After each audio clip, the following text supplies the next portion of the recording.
ꯑꯩꯈꯣꯏꯅ ꯌꯥꯝ ꯇꯣꯏꯅ ꯍꯥꯏꯅꯕ ꯑꯥꯏꯗꯤꯌꯥ ꯑꯣꯐ ꯃꯅꯤꯄꯨꯔ ꯑꯄꯨꯟꯕ ꯍꯥꯏꯔꯤꯁꯦ ꯀꯨꯀꯤ ꯌꯥꯎꯔꯒ ꯅꯥꯒꯥ ꯌꯥꯎꯔꯒ ꯈꯛꯇ ꯑꯄꯨꯟꯕ ꯑꯣꯏꯕ ꯅꯠꯇꯦꯕ ꯃꯩꯇꯩꯒꯤ ꯑꯦꯝꯑꯦꯜꯑꯦꯁꯤꯡ ꯃꯩꯇꯩ ꯄꯥꯡꯒꯟꯒꯤ ꯑꯦꯝꯑꯦꯜꯑꯦꯁꯤꯡꯅ ꯂꯤꯗ ꯇꯧꯕ ꯇꯥꯔꯒꯁꯨ ꯃꯗꯨꯗ ꯑꯄꯨꯟꯕ ꯃꯅꯤꯄꯨꯔꯒꯤ ꯑꯣꯏꯕ ꯀꯣꯃꯟ ꯃꯤꯅꯤꯃꯝ ꯄ꯭ꯔꯣꯒ꯭ꯔꯥꯝ ꯑꯃ ꯇ꯭ꯔꯥꯏꯕꯦꯜ ꯃꯌꯥꯝꯒꯤ ꯑꯄꯥꯝꯕꯗꯣ ꯑꯩꯈꯣꯏꯅ ꯃꯩꯇꯩ ꯑꯃ ꯑꯣꯏꯅ ꯂꯤꯗꯔ ꯑꯣꯏꯇꯥꯔꯒꯁꯨ ꯃꯗꯨ ꯅꯩꯅꯕꯗ ꯃꯄꯨꯡ ꯐꯥꯅ ꯅꯩꯅꯔꯛꯄ ꯇꯥꯔꯒꯗꯤ ꯑꯦꯅꯤ ꯀꯝꯃꯨꯅꯤꯇꯤ ꯂꯤꯗꯔ ꯑꯃꯗꯒꯤ ꯍꯦꯟꯅ ꯐꯔꯛꯇꯣꯏꯅꯦꯕ ꯍꯥꯏꯕꯒꯤ ꯑꯥꯔꯊꯁꯤ ꯀꯩꯅꯣ ꯍꯥꯏꯀꯥꯟꯗ ꯌꯥꯃꯨꯁꯨ ꯁꯩꯖꯥꯏꯅ ꯆꯤꯐ ꯃꯤꯅꯤꯁꯇꯔ ꯑꯣꯏꯕ ꯃꯇꯝ ꯑꯗꯒꯤ ꯔꯤꯁꯥꯡ ꯀꯩꯁꯤꯡꯅ ꯆꯍꯤ 35 ꯑꯣꯏꯕ ꯃꯇꯝꯗ ꯇ꯭ꯔꯥꯏꯕꯦꯜꯅ ꯆꯤꯐ ꯃꯤꯅꯤꯁꯇꯔ ꯑꯣꯏ ꯅꯠꯇ꯭ꯔꯒ ꯑꯣꯏꯗꯦꯅ ꯑꯩꯈꯣꯏ ꯃꯩꯇꯩꯅ ꯅꯠꯇ꯭ꯔꯒ ꯃꯈꯣꯏ ꯁ꯭ꯋꯥꯏꯗ CSOꯁꯤꯡꯅ ꯑꯩꯈꯣꯏꯒꯤ ꯔꯤꯄ꯭ꯔꯖꯦꯟꯇꯦꯁꯟ ꯋꯥꯠꯂꯦ ꯃꯩꯇꯩꯅ ꯑꯣꯏꯒꯗꯕꯅꯤ ꯑꯩꯈꯣꯏꯅ ꯃꯁꯤꯡ ꯌꯥꯝ ꯍꯦꯜꯂꯦꯅ ꯍꯥꯏꯔꯨꯕ ꯂꯩꯇꯦꯕ ꯑꯗꯨꯅ ꯂꯤꯗꯔ ꯈꯟꯕꯒꯤ ꯃꯇꯥꯡꯁꯤ ꯌꯧꯁꯜꯂꯛꯑꯀꯥꯟꯗꯗꯤ ꯍꯧꯖꯤꯛꯇꯕꯨ ꯂꯩꯕꯥꯛꯁꯤꯗ ꯅꯦꯁꯅꯦꯂꯤꯖꯝ ꯁꯥꯒꯠꯅꯕ ꯍꯣꯠꯅꯕꯗ ꯃꯥꯏ ꯀꯝꯃꯨꯅꯤꯇꯤꯗ ꯑꯩꯈꯣꯏ ꯅꯝꯊꯔꯛꯑꯦ ꯑꯩꯈꯣꯏ ꯁꯤ ꯇꯧꯔꯦ ꯃꯩꯇꯩ ꯍꯨꯟꯗꯅ ꯅꯦꯁꯅꯦꯂꯤꯖꯝ ꯁꯥꯒꯠꯄꯁꯦ ꯑꯇꯣꯞꯄ ꯀꯝꯃꯨꯅꯤꯇꯤꯁꯦ ꯃꯩꯇꯩꯁꯦ ꯈꯔ ꯍꯨꯟꯗ꯭ꯔꯒꯗꯤ ꯅꯦꯁꯅꯦꯂꯤꯖꯝ ꯁꯥꯒꯠꯄꯁꯦ ꯀꯌꯥ ꯉꯝꯗꯕ ꯑꯗꯣꯝ ꯅꯥꯀꯟꯗ ꯑꯣꯏꯅ ꯂꯩꯔꯦ ꯍꯥꯏꯇꯥꯔꯦ ꯑꯗꯨꯅ ꯑꯩꯈꯣꯏ ꯃꯩꯇꯩꯁꯤꯡꯁꯤꯅ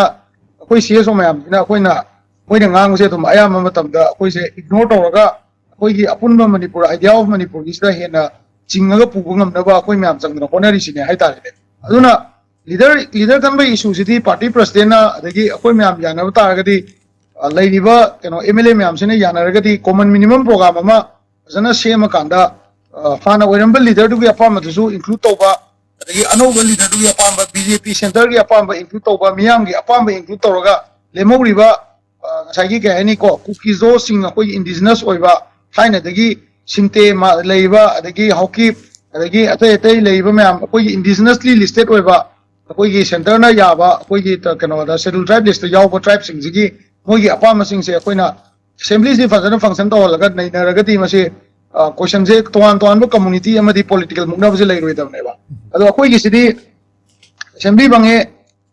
ꯐꯪꯁꯟ ꯇꯧꯍꯜꯂꯒ ꯇꯣꯛꯏ ꯃꯣꯏ ꯑꯄꯥꯝꯕꯗ ꯄꯣꯏꯟ ꯑꯃꯐꯥꯎ ꯅꯩꯅꯗꯦ ꯑꯌꯥꯝꯕ ꯃꯇꯝꯗ ꯑꯦꯁꯦꯝꯕ꯭ꯂꯤꯁꯦ ꯐꯝꯍꯟꯅꯤꯡꯗꯕꯒꯤ ꯃꯑꯣꯡꯗ ꯁꯨꯝ ꯎꯏ ꯍꯥꯏꯇꯥꯔꯦ ꯑꯗꯨꯅ ꯄꯣꯂꯤꯇꯤꯀꯦꯜꯂꯤ ꯄ꯭ꯔꯖꯥꯅ ꯊꯥꯖꯕ ꯂꯩꯔꯛꯇꯕꯁꯦ ꯁꯤꯒꯤ ꯑꯦꯗꯚꯥꯟꯇꯦꯖꯅꯦꯕ ꯂꯤꯗꯔꯁꯤꯡꯁꯤꯅ ꯂꯧꯔꯤꯁꯦ ꯄꯣꯂꯤꯇꯤꯀꯦꯜꯂꯤ ꯍꯥꯏꯕꯗꯤ ꯑꯦꯁꯦꯝꯕ꯭ꯂꯤꯗ ꯃꯤꯌꯥꯝꯒꯤ ꯊꯥꯖꯕ ꯂꯩꯔꯛꯇꯕ प्रजागी थाजब लेक्तब सिगी एडवांटेज से पॉलिटिशियन सिंह याम फजन लवे हाय तारे अदुना लीडर खनबदा अवाबा ओइरिनेबा अदुबो आयु जायजरुदुनी कॉमन मिनिमम प्रोग्राम अमा सेमगा tribal inclusive common minimum programme अमा आइडिया ऑफ मणिपुर हाय तारे idea of Manipur towards the future हाय तारे नेको मनिंगदा लेरंबा आइडिया ऑफ मणिपुर नतबा ममांग लोमदा मथंग सहीगी इलेक्शन दा 2027 दा बीजेपी ना मंगसागी सरकार जे सेम मतुंगदा एनीबडी ना लीडर ओइकांदा ट्राइबल मैम अदगी मैतै पांगन पुन्ना अखोइसदा लेबा अदुगा नॉन मणिपुरी सिंगसिदा कुइना लेराबा सिंगसे अखोइगी ओइबा डेवलपमेंट से कदाइदगी करी भौ तौगनी हाइबा पोतो अदुगी आइडिया दो पुथोगम तादी एनीबडी ना लीडर ओइबदा कैसु आई वाखंदा येननिंगाइ थोदोपा लेगेदो मानदेबा